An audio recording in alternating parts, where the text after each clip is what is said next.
పెద్దిరెడ్డి కుటుంబం ఒక చిన్న కాంట్రాక్టర్గా మొదలైన కుటుంబం. ఆయన రాజకీయాల్లోకి వచ్చినాక బినామీ పేర్లు పెట్టి ఆ కంపెనీలు చేస్తున్న కాంట్రాక్టులు పని మొదలుపెట్టారు. ప్రభుత్వంలో ఉంటూ ప్రభుత్వంలో భాగస్వామ్యమవుతూ రాజకీయాల్లో భాగస్వామ్యమవుతూ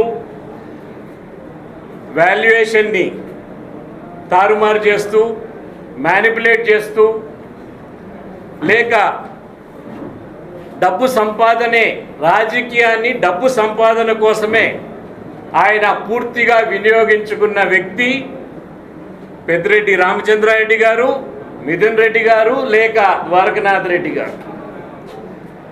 వీళ్ళు మొట్టమొదట ప్రజలను హింసించలేదు. వీళ్ళు కాంట్రాక్ట్స్ ద్వారా డబ్బులు సంపాదన అంటే ప్రభుత్వాన్ని మాత్రమే మోసం చేస్తూ వచ్చారు. ప్రభుత్వాన్ని ఎట్లా కొల్లగొట్టాలి, మ్యానిపులేట్ ఎట్లా చేయాలి, బిల్లులు ప్రజలకు నొప్పి తగలలేదు. కానీ ప్రజాధనాన్ని దుర్వినియోగం అవుతూ వచ్చింది. అది 19 వరకు ఆ దశ జరిగింది.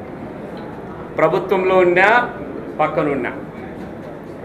దాని తర్వాత ఏం చేస్తూ వచ్చారు, ప్రజలకు సంబంధించిన అంశాలు కూడా పాలు, మామిడి పండ్లు ఈ రేట్లు కూడా రైతులకు అన్యాయం చేసే విధంగా, మోసం చేసే విధంగా, రైతులు డబ్బు కొట్టే విధంగా చేస్తూ వచ్చారు. ఒక పక్క ప్రభుత్వంలో క్రియాశీలకంగా ఉంటూ ఇసుక కానీ, గనులు కానీ లేక